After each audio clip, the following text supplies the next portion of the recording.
습니다. 자, 오늘은 여러분에게 한 인물을 소개합니다. 그 사람의 이름은 조나단 에드워즈의 생애입니다. 우리가 많은 성경의 인물들을 찾아서 그분들의 삶을 추적을 하고 영적인 교훈을 받는 것은 매우 좋은 것이고 아름다운 것입니다. 근데 우리는 늘 성경에 아브라함, 모세 이런 훌륭한 분들을 많이 요셉을 배워요.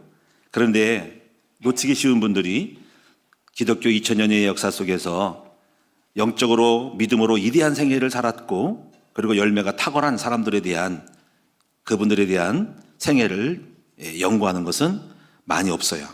그래서 이번에 여러분에게 특별히 우리 기독교인이 기억해야 될 복음의 명품, 여러분 명품 좋아하죠?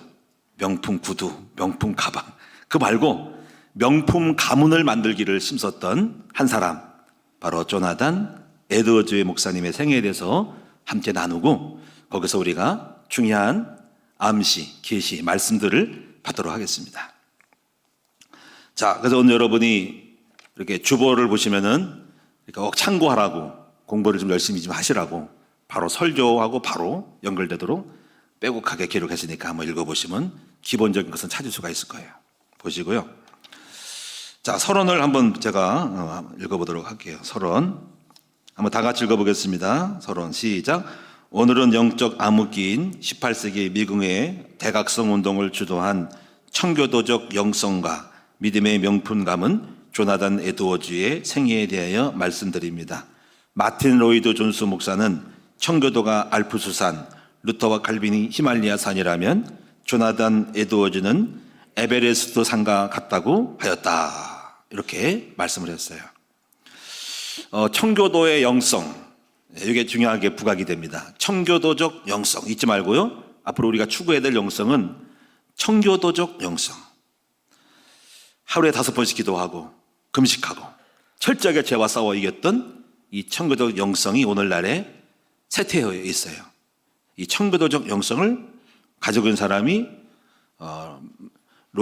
마틴 로이드 존스 에드워즈 목사님이었다는 거지.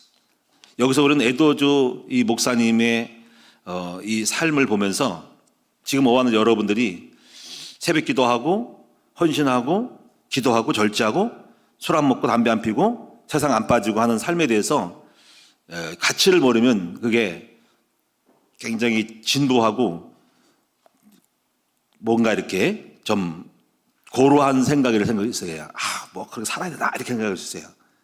근데 그 정도로 생각하면 안 되고 우리가 추구하는 이 거룩한 삶이 우리 후대들에게 어떠한 영향력을 미치고 얼마나 탁월하게 만들고 그 삶이 깨끗한 영으로 말미암아 오는 지혜로움이 세상에 뛰어난 인재가 되어지고 지혜로움이 똑똑함이 세상을 바꿀 수 있다는 것을 안다면 여러분이 단순하게 여러분이 고리타분하게 거룩하게 살아야 되고 주일 성수하고 성경 읽으라는데 그렇게 생각하면 안 된다는 거예요.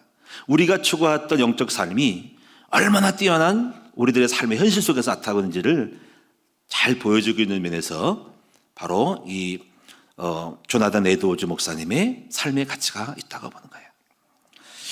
그래서 이 마틴 로이드 존스 목사님은 유명한 영국의 목회자하고 설교자예요. 이분은 유명한 분이에요. 근데 이분이 역사적인 인물들을 비교하면서 청교도가 알프스산이라면 루터와 칼빈은 지난번에 배우셨죠. 루터 칼빈 생애 훌륭하잖아, 그렇지? 종교개혁가. 근데 이분이 히말라야 산이라는 거지. 그런데 산 중에 산 최고봉이 뭐냐면 바로 이 에드워즈의 삶이 에베레스트 산과 같다는 거야. 그러니까 산의 최고봉이라는 거지. 그만큼 뭐냐면 신앙의 고봉, 최고봉에 오른 사람이 조나단 에드워즈 삶이에요. 이런 사람처럼 온전함을 추구하는 삶이, 탁월함을 추구할 수 있는 삶으로 우리는 나아가야 해요. 그냥 끄적끄적 하지 말고, 적당하지 말고, 이 정도면 됐어라고 하지 말고,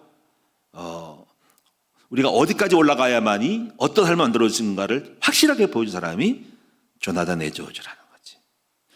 어떻게 보면 여러분이 처음 믿으면서 부담이 될 수도 있지만은 우리가 오랫동안 10년, 20년, 30년 생활하면서 우리의 삶이 이것으로 만족해. 이 정도면 됐지 뭐. 내 새벽 예배 금식 기도하고 성적 이 정도면 알지. 이게 아니라 최고 후보가 안 되면 우리 후대에는 나 혼자 복 많이 받고 응답 받다가 그 힘이 딸리면은 후대에는 여전히 세상으로 나가고 그냥 그렇게 되는 거야. 그래서 나 혼자 복 받고 하는 거지. 근데 이 영적인 어떤 그 파워력이 강력하게 모도가 엔진이 강력하니까 막 후대까지 밀려가가지고 역사가 일어난다는 거지. 이것까지 만들어낼 수 있는 여러분 됐으면 좋겠습니다. 힘이 딸려가지고 나 혼자 밥 먹고 살아. 나 혼자 할렐루야. 그렇게 해서 복 많이 받지만 자식은 완전히 망해. 그러면 안 된다는 거예요. 이제 그래서 그 자식까지도 강력한 엔진 동력, 영적 동력을 줘가지고 승리케 했던 사람이 조나단 에드워즈의 목사의 생이라. 그래서 여러분이 이제 조나단 에드워즈 목사에 대해서 이제 말씀을 드리는데 먼저 첫 번째로 주보에도 기록되어 있는데요. 출생은 1703년에 태어나서 1703년 그리고 돌아가실 때는 1758년 동안 사셨어요. 그러니까는 거의 55세. 외국 같은 경우는 만으로 쳐서 2살을 좀 더 추가를 해보면은 57세 정도 사셨다고 볼 수 있어요.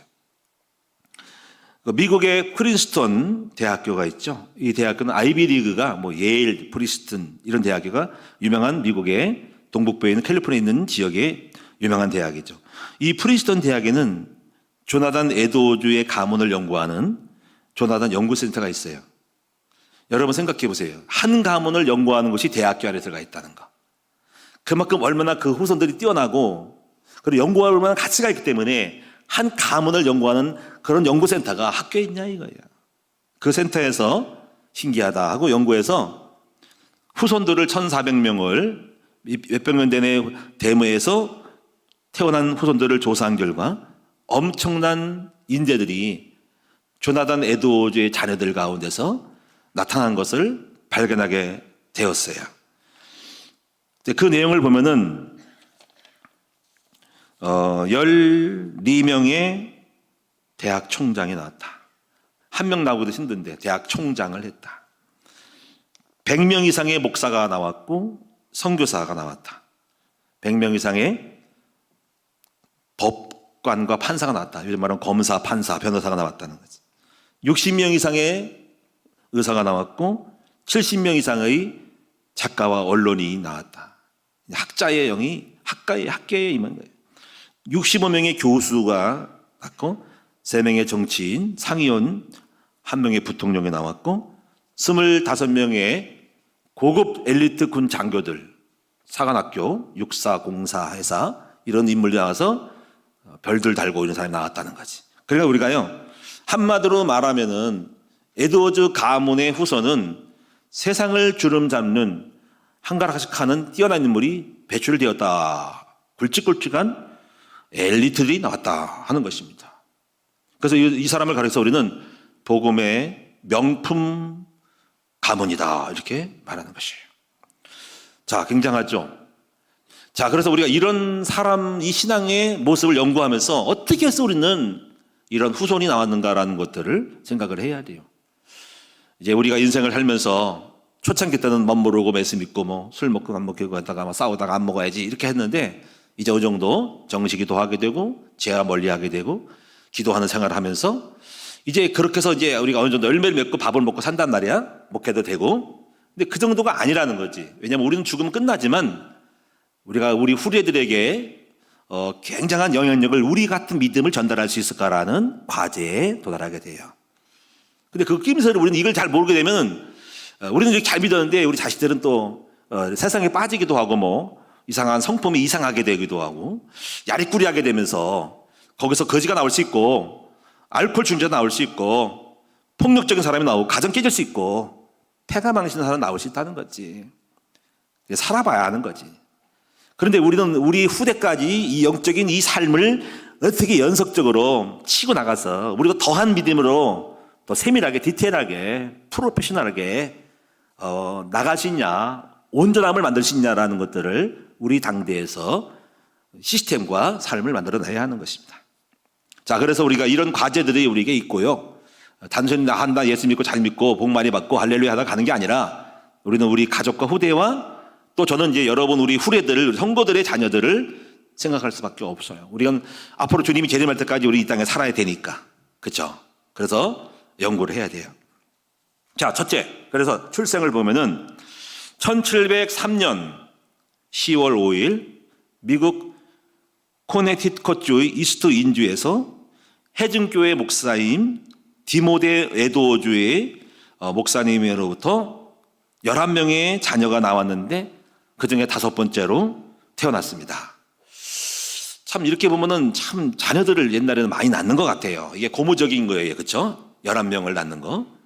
웨슬리 목사도 10 몇 명을 낳는데 그게 유행인 것 같아요. 근데 우리 요새 유행이 1명밖에 안 낳는 유행인데 이게 싹 고쳐야 됩니다. 많이 낳는 유행을 만들어야 될 것 같아요. 5번째로 태어났는데 독실한 청교도 집안. 이제 앞으로 여러분 청교도 영성, 청교도라는 거를 생각을 많이 하셔야 될 거예요. 앞으로 우리 청교도 영성을 잃어버리고 있어요. 우리가 많이 고리타분하게 느껴지고 하기 요즘 그렇게 사는 게 어딨어 하는 거죠. 매일 성경 묵상, 기도하는 집안의 분위기, 집안에 기도하는 분위기야. 이런 분위기.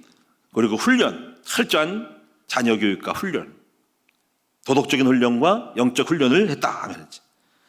그리고 이제 목적은 하나님의 오직 영광을 위해서 이런 분위기, 철저하게 목표의식을 가져야 돼. 하나님 영광을 위해서 너의 재능을 개발하여서 너의 재능을 가지고 직업을 만들어서 영광 돌려라는 철저한 소명의식과 역사의식과 소명이 있었다는 거지. 이런 완전하고 온전한 어떤 내용들을 탁 만들어서 지도하고 열려가지고 이거를 계속 푸시를 하고 훈련을 시켜야 하는 거지. 그래서 이제 이런 거를 여러분이 평신도들은 잘 모르잖아요. 이제 목회자가 되거나 하면은 그 영의 세계를 알아요. 그래서 이거를 만드는데 여러분은 뭐 할 줄도 몰라. 기도할 줄도 모르고 어떻게 아이들을 가르치는 영적인 관심도 없고 목적도 없어. 우리가는 헤매는 거야.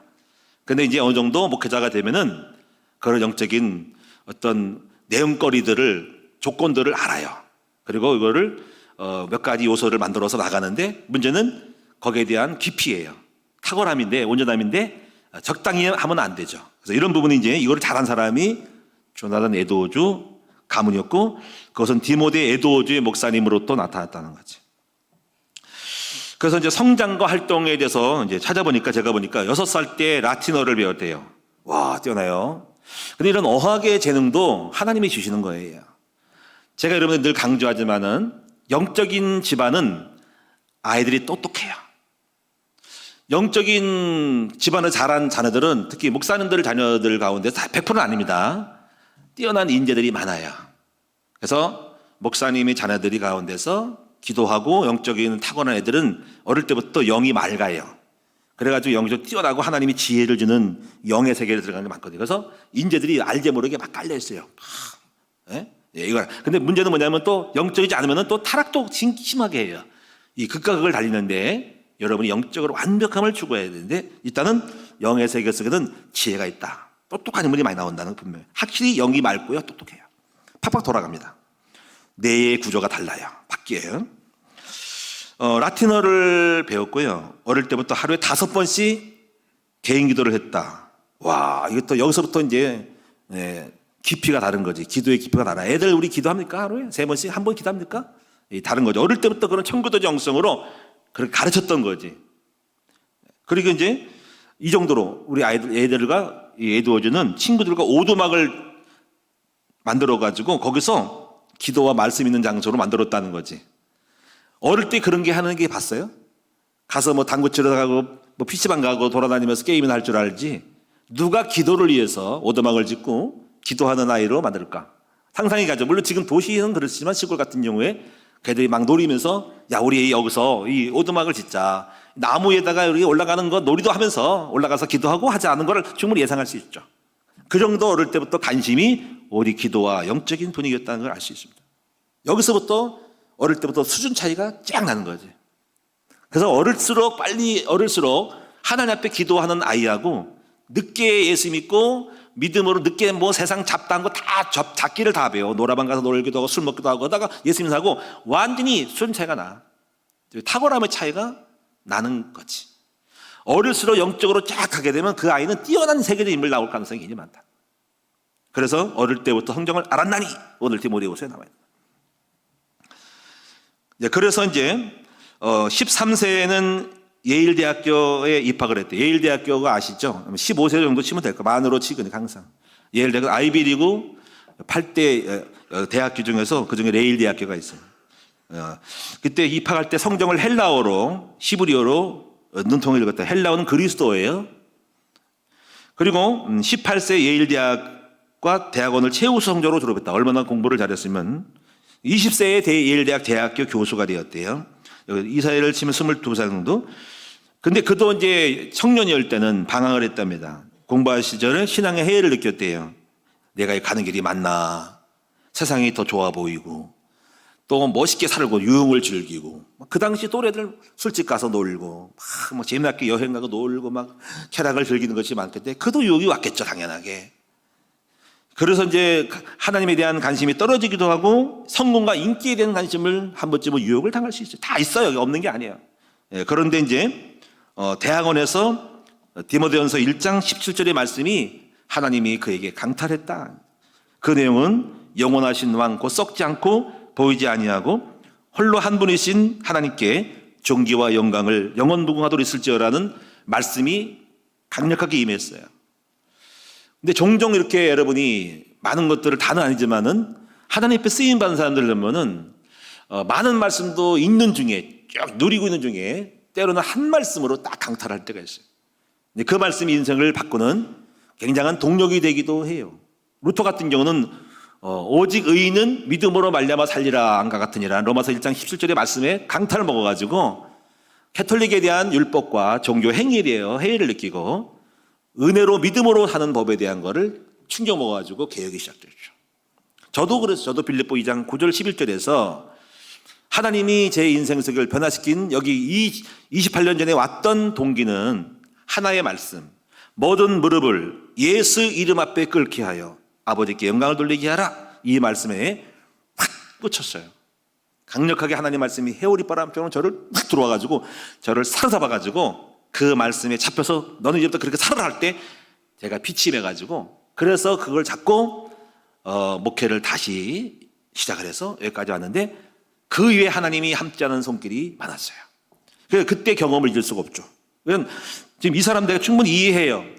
그가 방황하던 시절에 영원하신 왕 곧 썩지 않고 보이지 않으신 홀로 한 분이신 하나님께 존귀와 영광을 영원무궁하도록 있을지어라는 말은 오직 하나님께만 영광 돌리라는 말씀인데 거의 비슷해요. 저도 너는 모든 무릎을 예수 앞에 꿇게 하라는 것이, 그래서 제가 깨달은 게 뭐냐면 가만히 사는 복받을 수 있는 주일한 길이 굉장히 추상적인 것 같은데 여호와를 경외함, 주님을 높이는 중심, 이것이 하나님이 쓰시는 중요한 단서가 된다는 것을 알게 되었어요. 우리는 무조건 여러분 열심히 기도하면 될 줄 알지만 사실은 하나님은 우리의 중심을 보시거든요. 저가 나의 영광을 드러낼 것이고 나의 뜻을 이루고 나를 영화롭게 할 사람인지에 대한 그 중심을 가꾼 사람에게, 아까 제가 시편 125편 읽었어요. 여호와를 경외하는 자 그에게를 걷는 자마다 복이 있나니 하는 축복에 대한 말씀을 한 것은 뭐냐면 여호와를 경외함이 성공의 열쇠라는 건데 그것이 굉장히 중요한 거예요. 근데 그 경외함에 대한 거는 그냥 오지를 않아요. 갑자기 오지 않습니다. 성경을 읽어야 돼요.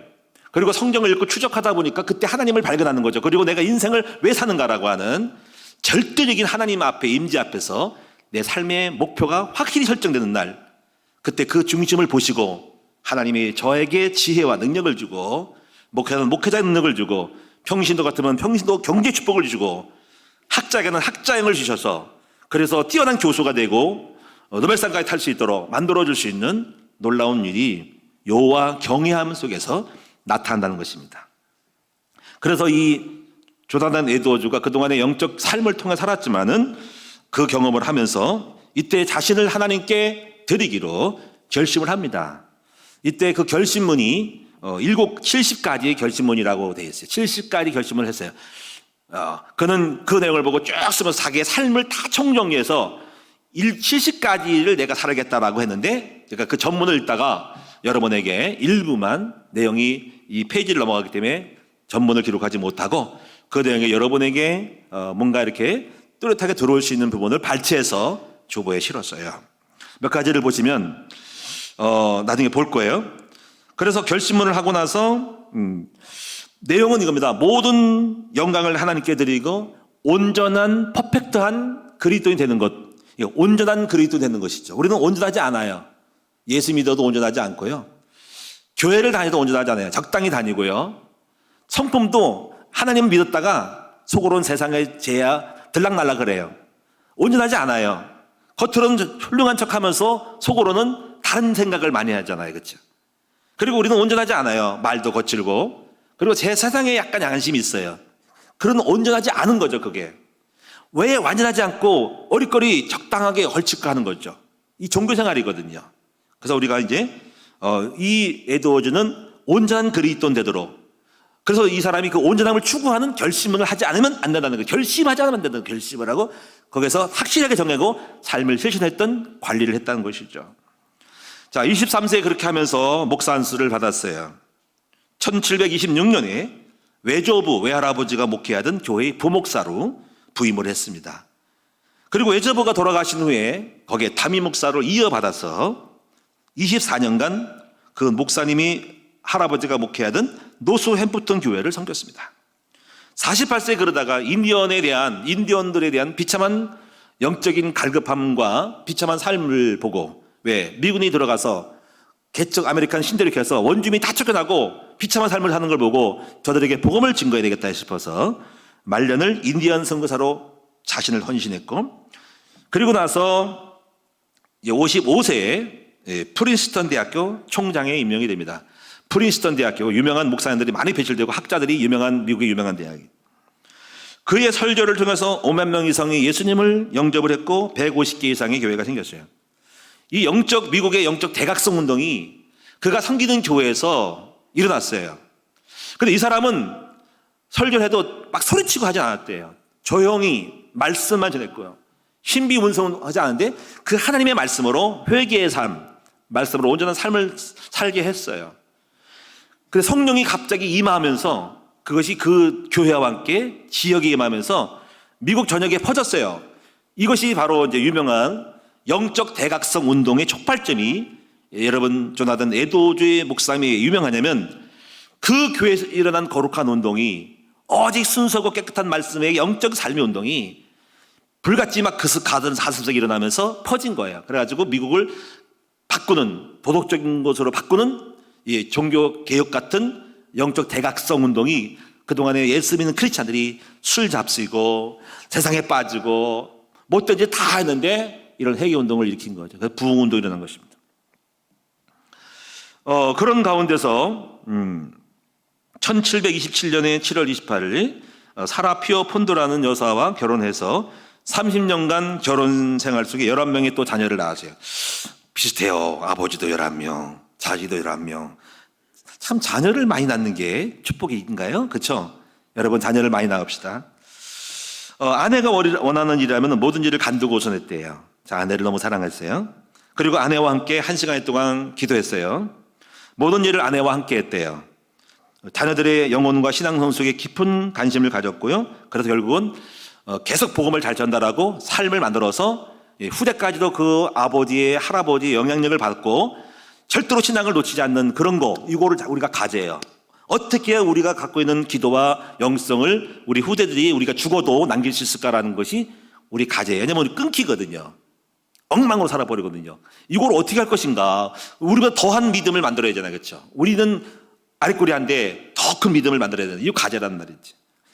결국을 했어요. 그래가지고 미국 최고의 명문 가문되어서 결과물로 어마어마한 인물이 나온 것이에요. 하나님을 사랑하고 말씀을 순종한 사람에게 위대한 축복을 베풀어 주신 것입니다. 그리고 이렇게 사시다가 1758년에 여기 오타가 났는데 유리디 대학, 지금으로 나중에 프린스턴 대학의 전신 이름이 유리디 대학인데 총장직에 취임하고 여기 5년 후가 아니에요. 그 해 같은 해에 오타 하나 지어서요. 천연두에 예방 접종을 했는데 부작용으로 하나님의 부르심을 받았대요. 하나님의 또 섭리가 있겠죠. 요즘 같으면 병원의 어떤 시설과 그런 의학이 발달해가지고 예방할 수 있어서 불구하고 그 당시에는 많은 분이 이렇게 부름받았지만 또 하나님의 섭리입니다. 자, 여러분 대략적으로 우리 조나단 에드워즈 목사님의 생애에 대해서 배웠어요. 청부도주 영성, 그리고 그 부모님의 철저한 그 기도 생활, 자, 그러면서 자신이 영적 삶을 살기 위해서 어리버리하지 않고 이제 결심문을 만들었던 것, 그리고 그 삶을 만들었던 것들이 굉장히 가치가 있어요.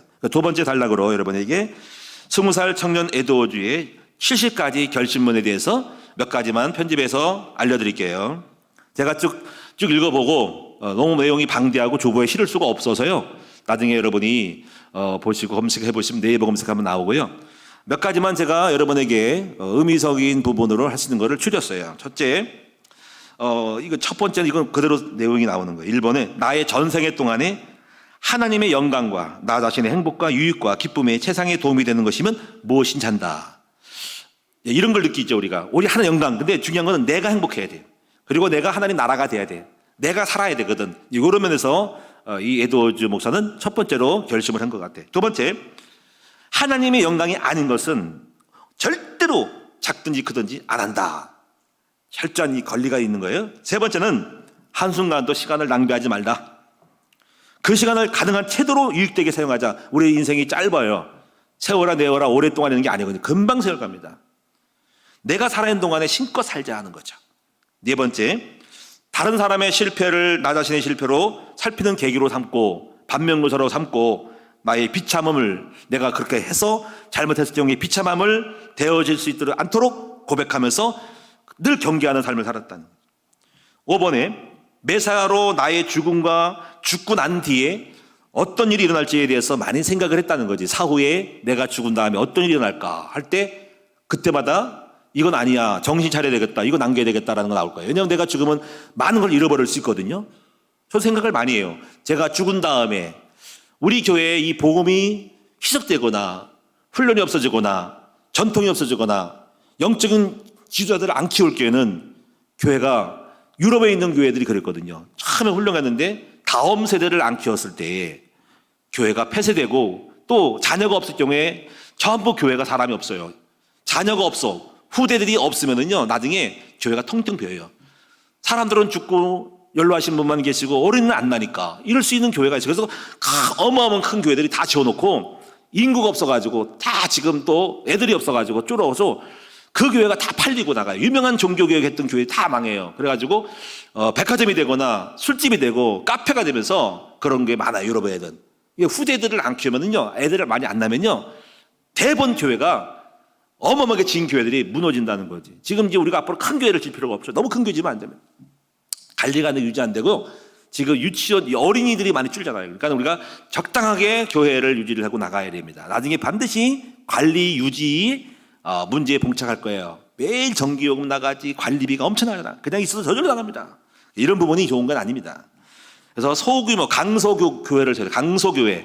강하면서 작은 교회, 우리 같은 요만 정도의 교회를 많이 세우는 것이 유익됩니다. 이런 것들이 대형교회 넘어가가지고 몇십만 명 모이는 교회를 진다는 거 좋은 게 아닌 거예요. 어쨌거나 여러분이 그런 일들을 보셔야 됩니다. 그래서 내가 우리 죽고 난 뒤에 어떤 일이 일어날지에 대해서 많이 생각해야 됩니다. 우리가 내가 죽고 아버지가 죽은 다음에 할아버지 죽은 다음에 우리 집안이 가정이 왜 되니까, 우리 애들이 정말 세상에 빠지지 않을까, 우리 지금 있을 때니까 지금 믿는 척하지, 생각 많이 해야 됩니다. 해서 여러분이 내가 죽고 나도 그 영적인 유전될 수 있는 어떤 리더자를 만들어내야 되고 가장을 만들어내야 되고요. 그런 어떤 시스템을 계속 세팅을 시켜야 해요. 여섯 번째는 고통스러울 때가 있죠. 이때는 순교의 고통과 지옥의 고통을 생각했다는 거죠. 일곱 번째, 내가 교만이나 허영이나 이런 것들을 만족시키기 위해서 어떤 것을 좋아하고 있지 않은지에 대해서도 그런 것들을 버려야 한다는 거지.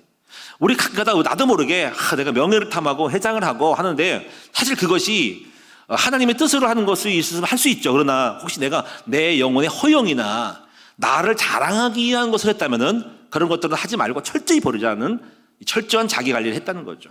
그러시죠. 우리가 이 정도 됐으니까 우리가 나도 한번 해볼까? 내가 해장을 하고 나를 나타내가지고 우리 교회를 드러낼까? 하는 것이 있었어요. 그런 허영심으로는 하지 말자는 거지. 진실로 주님이 실속 있게 하자는 거지. 그리고 도움과 사랑을 꼭 받아야 될 사람이 누구인지로 찾기에 노력하자. 그리고 비이성적인 인간에게는 아무리 사소한 하라도 내지 말자. 이런 것들이 굉장히 중요해요. 우리 시간 낭비 많이 하거든요. 쓸데없이 시비 걸고 쓸데없이 태클 걸면은 거기에서 반응해가지고 세월 까먹고 많은 세월을 낭비할 때가 많이 있어요. 저도 그래서 그냥 패스를 많이 합니다. 대응을 안 하죠. 뭐 카톡으로 오고 막 옵니다. 오면은 뭐 XX 막 옵니다. 그러면 이걸 옛날 같으면 대응을 해가지고 거기서 한 몇 개월 동안 씨름을 할 거예요. 근데 그럴 필요가 없고 내가 죽으면 돼. 패스 넘어가. 그리고 조금 손해보고 패스하고 자존심 상해도 지금 그런 게 없고 넘어가고 에휴 상의하지 말자고 더 효과적이고 생산적인 짓을 하지 쓸데없이 그게 말려들 필요는 없는 거예요. 이 조나단 에드워드가 이걸 아는 거지. 비생산적이고 비이성적인 사람과는 대화가 통하지 않을 때는 세월만 낭비한다는 것이지. 그리고 절대로 다른 사람을 비방하지 않도록 했다는 거죠. 그렇게 하는 것은 그 사람을 불명예스럽게 하는 것이고 아무런 유익이 없다는 거지. 여러분 우리가 비방해서 무슨 소용이 있어요? 내가 말로 뭘 하고 뭐 하고 무슨 소용이 있습니까? 아무 소용 없어. 절대로 여러분이 남을 비방하면 안 되는 거죠.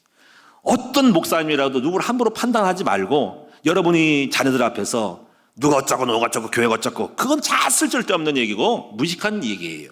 그럴 필요가 없어요. 여러분 할 일만 잘하면 되는 것입니다.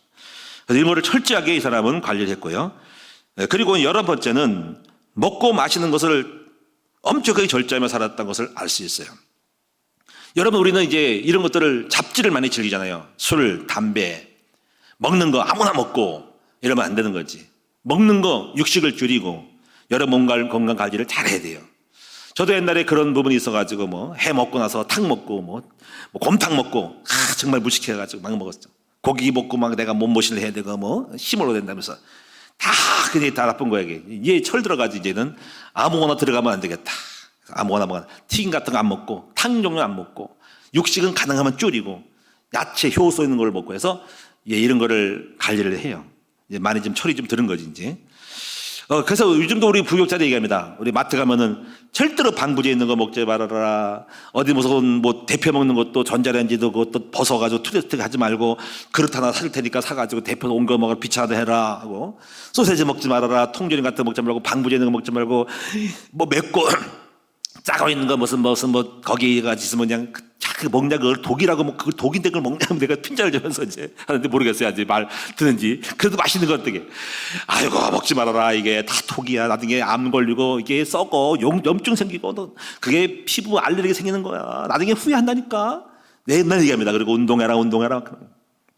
근데 이거를 벌써 알고 있었어요. 이런 사람들이.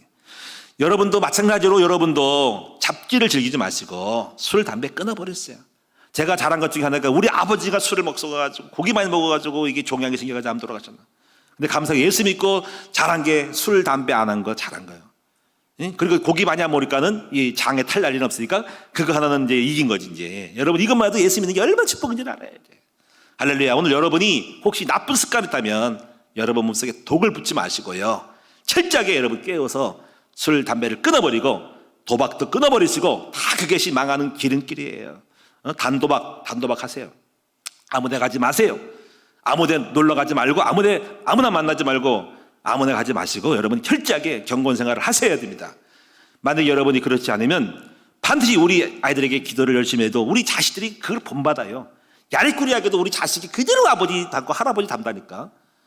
소름 끼쳐. 내가 막 혈기가 있으면 우리 애기들 혈기 부려가지고 소름 끼쳐. 그대로 여전돼요. 아무리 훌륭하게 예쁘라고 뭐 하시는 거 사다 줘도 안 돼요. 영적인 것은 알아챈다니까. 흑암이 알고 귀신이 알고 있다니까. 여러분 오늘부터 여러분 철저하게 여러분 자신이 삶을 관리를 하셔야 돼요. 내가 다른 사람의 행동을 판단할 때 비열하거나 경멸받을 행동이라고 생각하는 것은 절대로 하지 말자. 또 내가 어떤 현저한 나쁜 행동을 할 때마다 그 원인이 무엇인지 철저하게 추적하자. 그리고 힘껏 싸우고 행동을 조심하자. 죄와 싸우자 이런 거지. 죄와 싸우자. 그리고 내가 성경을 꾸준하게 지속적으로 연구하고 또 내 성경의 가치를 알고 성경은 금이 아니라 금맥이 있고 성경은 태양보다 100배나 더 밝다라고 하는 것을 알면서 성경을 연구하기에 힘을 썼어요. 여러분 성경에서 우리 인생이 바뀌고요. 성경의 빛이 비칠 때 우리가 어둠이 밝혀지고요. 흑암이 떠나가게 되고 빛 가운데 걸어가게 될 수밖에 없어요. 강력한 내의적 강선을 성경을 통해 읽으셔야 해요. 항상 성공한 사람은 성경 없이는 성공하지 않았어요. 설교만 듣지 말고 여러분 집에서 성경을 빵빵하게 읽고 성경의 빛이 왕창 비춰야 됩니다. 그 성경의 은혜 받아야 하는 거예요. 그래 인생이 바뀌어요. 매일 밤 잠자리에 들기 전에 게으름을 피웠는지 무슨 죄를 지었는지를 자문해 보셔야 돼요. 매일. 그래서 아침에는 새벽 기도를 아침에 꼭 기도하면서 지혜를 얻는 기도를 하고 밤에는 반성 기도를 해야 됩니다. 하루를 돌아보고 오늘 하루 내가 누구한테 상처를 주지 않았는지 쓸데없는 말을 하지 않았는지 쓸데없는 카톡으로 뭐 해가지고 욕을 하지 않았는지, 이걸 다 정도, 내가 혹시 또 세상에 빠질 생각이 없었는지, 친구랑 잘못된 길을 가고 있지 않은지를 다 자문하고 매주마다 그리고 매일마다 하셔야 돼요. 그리고 회개를 하고 밤에 깨끗한 마음으로 잠을 자야 돼요.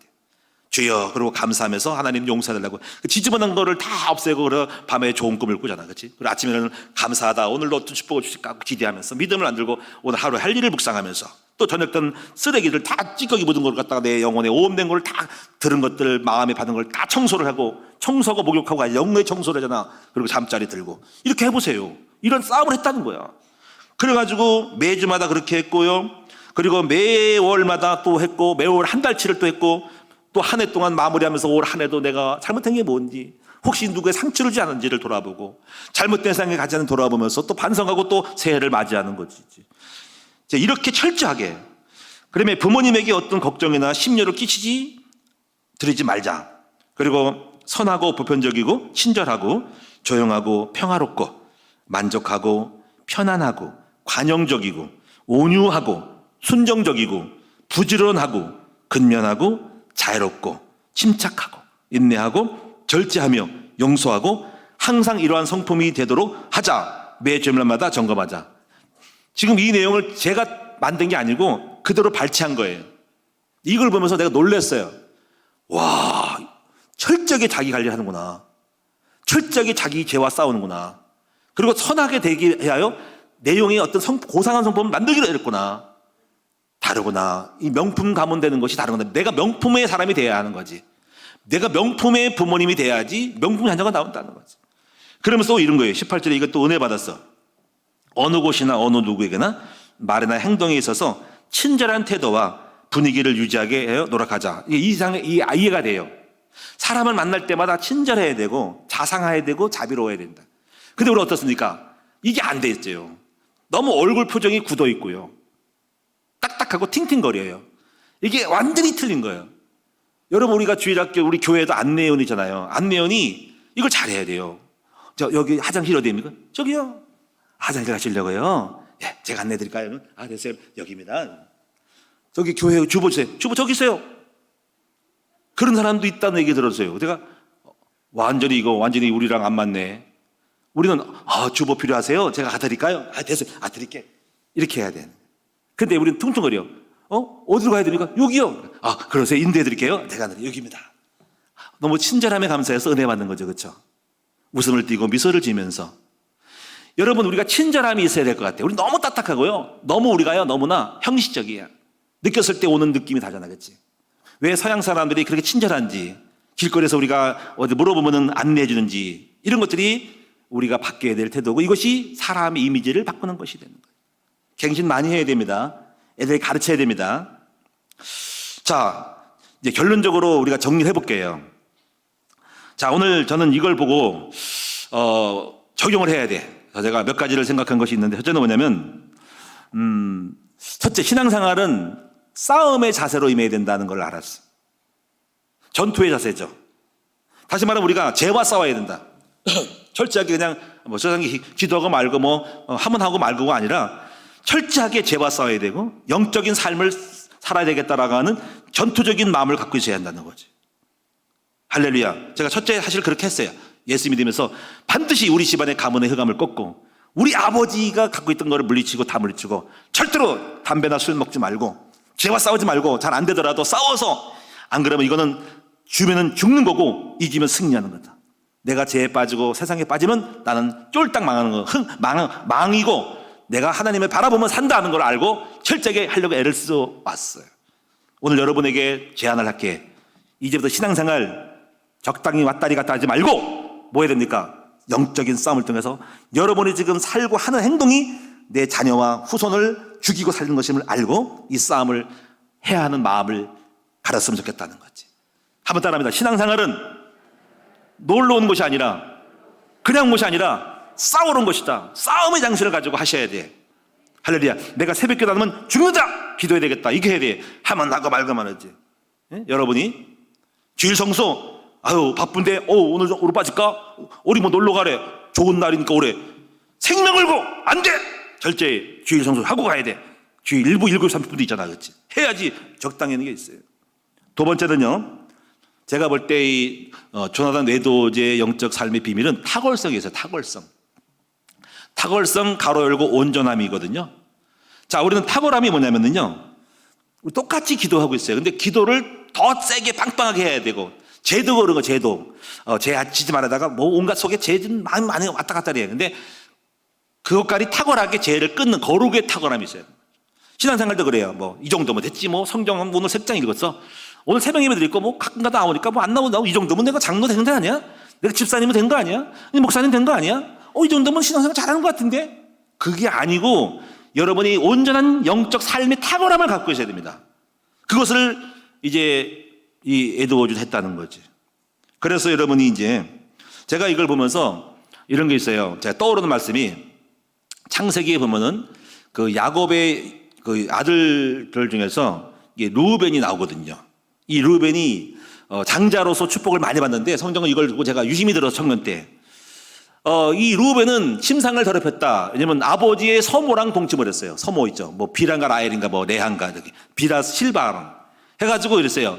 그는 물에 끓은 같은즉, 물에 끓이니까 정욕을 이기지 못해가지고 탁월하지 못하리니, 그래가지고 그의 권리가 떨어지면서 요셉에게로 훌이, 장자의 훌이 넘어갑니다.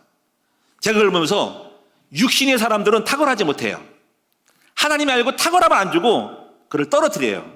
영적으로 탁월한 사람만이 그를 높이고 축복 주는 걸 알 수 있어요. 여러분, 우리가 탁월하지 못한 이유는 세상에 놀기 때문에 탁월하지 않은 거예요. 아무리 잔머리 굴려도 안 나와요. 우리 아버지가 주신 것이 안 나오는 거죠. 그래서 음란을 버리고 세상 잡기를 버려야 돼. 여러분이 탁월하지 않는 이유, 사업을 해도 안 되는 이유는 하나님이 지혜를 안 주기 때문에 그런 거예요. 그래서 여러분 영적으로 탁월하면은, 여러분 거룩하고 이걸 추구해 나가면 여러분이 하나님은 여러분을 높이신 일이 벌어져. 그래서 이 탁월함과 가리는 것은 이것이 영적으로 탁월성을 주고는 거룩에 대한 탁월인 거예요. 영적 생활에 대한 탁월인 거예요. 오늘 여러분 이 탁월함을 추구하셔야 됩니다. 직업의 탁월함, 그리고 관리에, 지금도 관리 철저하게 관리 적당히 하는 게 아니라 그냥 허용하지 말고 관리의 탁월함, 그리고 대인관계 탁월함이 있어요. 이걸 다 기본적인 걸 연구해야 돼요. 얼마나 친절하게 하고 온유하고 성품을 만들까, 이거. 제가 볼 때 조나단 에드워즈의 신앙의 깊이는 탁월성이다. 이제부터 그냥 하지 말고 탁월함을 추구해라. 남들보다 더 뛰어난 온전함을 추구하라. 이것이 청교도 영성이라는 거지. 이걸 만들어낼 것 같아. 그래서 그럼 우리 후대에게 이렇게 하라고 하는데 안 되잖아요, 그렇지? 그래서 저는 세 번째는요, 교회에서는 우리 아이들을 영적으로 케어를 하기 위한 시스템을 만들어야 됩니다. 주일학교가 있죠. 주일학교 가지고 안 돼요. 어린이 훈련도 있지만 바이블 암송도 있지만 안 됩니다. 왜냐하면 아이들의 삶을 잡아낼 수가 없어요. 애들은 이때 공부하고 집으로 가면서 친구 만나고 오락만 하고 누구 만나가지고 전부 이상한 짓 많이 합니다. 그래서 우리가 이제 이거를 하려면 본격적인 거는 우리 아이들을 삶을 잡아내야 돼요. 그래서 종일 전일 애들 몇 년 동안 대안학교를 만들어서 기숙사 생활해가지고 아침부터 새벽부터 일어나게 5시부터 딱 일어나서 3명이면 다 삼석시키고, 아니면 태학시키고, 아니면 혜택을 줘서 장학금 안 주고 이런 식으로 해가지고 운동 철저히 먹거리 딱 관리해주고 아무나 먹지 말도록 하고, 그리고 언어 이거 해가지고 잘 해가지고 언어 대학, 그리고 비전 딱 목적 다 해가지고 애들 재능 키우고 해서 딱 해서 완전히 인생을 뒤바꿔 놔야 된다는 거지. 할렐루야. 그래서 제가 할 수 있는 게는 아이들 갖다가 학교를 집어넣어가지고 기숙사 생활해가지고 완전히 인생 그냥 완전히 탈골 한 테를 해야 돼. 뼈를 뒤집어가지고 바꿔놔야 된다는 거지. 그래서 제가 꿈꾸는 뭐냐면 학교예요. 이 그레이트 위대한 학교를 만들어서 해야 된다. 그래서 그러면 애들에게 이거를 도울 수 있는 그 시스템 만드는 것이 이거를 지금 해야 돼. 그래서 이제 민족 사관학교가 그렇게 했는데 파스텔 우유를 가지고 했는데 최명재 회장이 돌아가셨는가? 그 회사가 아직 안 돌아갔는지 모르겠어요. 그분이 운영이 잘 안 돼가지고 지원을 끊겼죠. 그래서 국가 지원 받긴 하는데 어쩌거나 이거를 생각해야 돼. 시스템을 생각해야 돼. 저는 그래서 우리가 법인을 통해 가지고 이 일을 하려고 하는 마음이 있어가지고 지속적으로 해서 애들을 여기 와서 온전히 와서 또 다 올 수 있도록 만들어야 돼. 그래서 완벽한 이 팀들을 만들어서 영성, 지성, 체력들을 만들어가지고 완전히 인생을 바꾸도록 만들 수 있는 엘리트, 숫자 많지 않아도 상관없어요. 그런 학교를 만들고 싶은 거죠. 그래서 완전 인재를 만들자 이거지. 이것이 우리 교회에서 해외에서 목회자로 책임을 가지고 우리 아이들을 도와줄 것이 단순히 우리 교회에 나왔다고 해서 중요한 게 아니라 우리 아이들을 어떻게 만들고 있겠냐는 거를 제 마지막 가업으로 한다는 거지. 여러분, 우리 아이들 이거 안 만들면 우리 후대는 전망이 없어요. 만들어야 됩니다. 애들 다 헤매고 다니고 다닌다. 이걸 우리가 교회가 도와줘야 돼. 우리 함께 한번 만들어 갑시다. 그래서 여러분이 국총협 이거 반드시 만들어내고 학교 세워서 기숙사 시켜가지고 종일도로 애들을 잡아내가지고 완전히 인생 바꿔 나가야 됩니다. 자, 그다음에 마지막으로 하나를 전달하고 싶은 게 뭐냐면 가정에서 해야 할 일인 거예요. 유대인의 교육은 집의 가정에서 가르치는 거예요. 부모님이 가르치는 거거든요. 교회만 맡기면 안 돼요. 여러분 집에 설정 영적 푸시를 해줘야 된다는 거지. 그래서 여러분 할 수 있는 거는 가정 예배를 드리는데 제가 볼 때 가훈을 좀 만들어요. 가훈. 저도 지금 가훈을 좀 몇 가지 정했는데 아무리 말에 좋은 것도 이게 꾸미지 않으면 안 되겠어. 가훈을 만들어서 액자에다가 집어넣어야 되겠다 싶은 생각이 들더라고. 알려드리기 몇 가지 해볼게요. 제가 정리하고 있어요. 첫째는 가훈 습관을 통해서 가훈 후대에게 이렇게 가르치라고 해요. 첫째는 평생 하나님의 영광을 드러내고 너 자신이 기쁘고 행복하게 살라.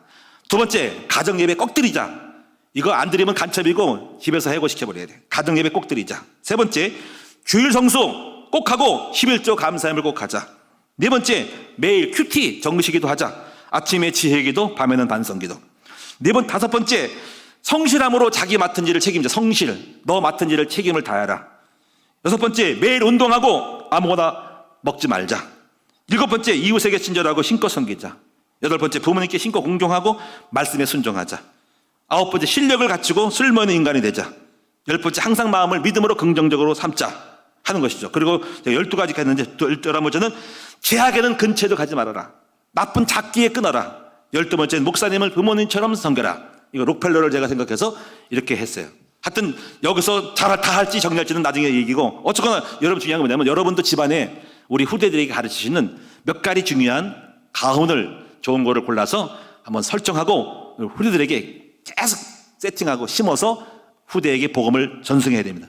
자, 우리 함께 우리 옆 사람과 하면서 합시다. 우리도 할 수 있다. 복음의 명품 가문을 만들어서 우리 후대들을 복되게 하자. 할렐루야. 기도하겠습니다. 찬송가